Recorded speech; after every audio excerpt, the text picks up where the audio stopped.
जी हाँ दोस्तों, स्टडीट्यूड की इस वीडियो में एक बार फिर से आप सभी का स्वागत है। जी हाँ दोस्तों, भारत ने एक बार फिर से ऐसा काम किया है जिसको दुनिया तो देखकर हैरान है, लेकिन हर एक भारतवासी इस समय गर्व महसूस कर रहा है। अभी आपको याद होगा कि कल ही हमने वीडियो बनाई थी जिसमें भारत ने वो करके दिखाया था जो बड़े बड़े देश जिस पे काम कर रहे हैं। जी हाँ, हमने वीडियो बनाई थी, अगर आपने नहीं देखा है तो उसको पहले देखिए। किस तरीके से भारत ने अपने स्वदेशी रोबोटिक डॉग्स को परेड कराई थी और दुनिया को दिखाया था।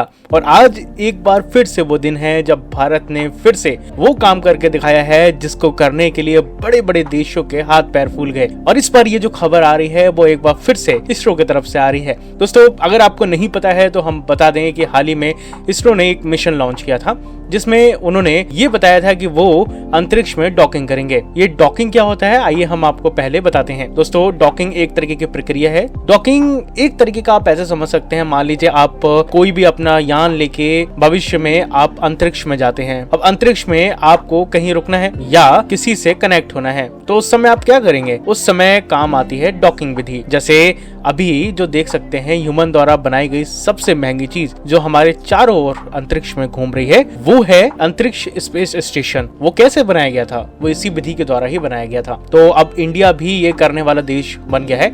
इससे पहले यूएस, चीन और रूस ने ये काम करके दिखाया था और भारत अब चौथा देश बन गया है। और ये उपलब्धि न सिर्फ भारत के लिए है बल्कि पूरे विश्व के लिए है। हमारे अंतरिक्ष वैज्ञानिकों ने इस मिशन को पूरा करने के लिए बहुत मेहनत करी। पहले इस टेक्नोलॉजी में सफलता पाना मुश्किल था, लेकिन भारतीय वैज्ञानिकों ने ये साबित कर दिया कि हम किसी भी मामले में कम नहीं है। इस मिशन के दौरान 2 सैटेलाइट को डॉक कराया गया था और ये काम भारत के द्वारा विकसित किए गए डॉकिंग सिस्टम से ही हुआ है। जी हाँ, इसको जो डॉक कराने वाला प्रोसीजर था वो भी इंडिया ने खुद ही बनाया है। दोस्तों, भारत के अंतरिक्ष वैज्ञानिक नंबी नारायण जी ने भी एक प्रतिक्रिया दी। उन्होंने बोला कि भारत अब डॉकिंग टेक्नोलॉजी में मास्टर बन चुका है। इससे साबित होता है कि हम किसी भी अंतरिक्ष मिशन को अब बहुत ही आसानी से अंजाम दे सकते हैं। भारत के प्रधानमंत्री ने भी इस पर ट्वीट कर वैज्ञानिकों को बधाई दी। साथियों, अब ये जानते हैं कि इस मिशन को करने से क्या महत्व बढ़ने वाला है और ये कैसे हमारे काम आने वाला है। मतलब अगर भारत को कभी खुद का स्पेस स्टेशन बनाना होगा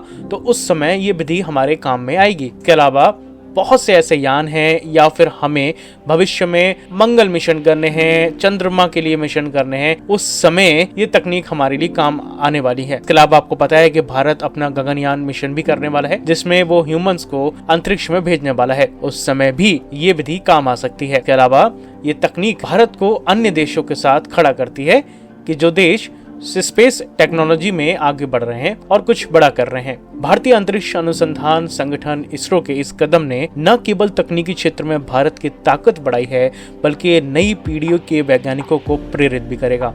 इस उपलब्धि के साथ भारत ने ये संदेश दिया है कि वैश्विक स्तर पर अंतरिक्ष विज्ञान के क्षेत्र में भारत भी आगे बढ़ने के लिए पूरा तैयार है। आप क्या कहना चाहते हैं इस मिशन को लेके? आप अपनी राय जरूर कमेंट बॉक्स में बताएं। चैनल को सब्सक्राइब कर लीजिए अगर नहीं किया है। अब अगली वीडियो में आपसे मुलाकात होगी। अपना और अपनों का बहुत ज्यादा ध्यान रखिएगा। नमस्कार।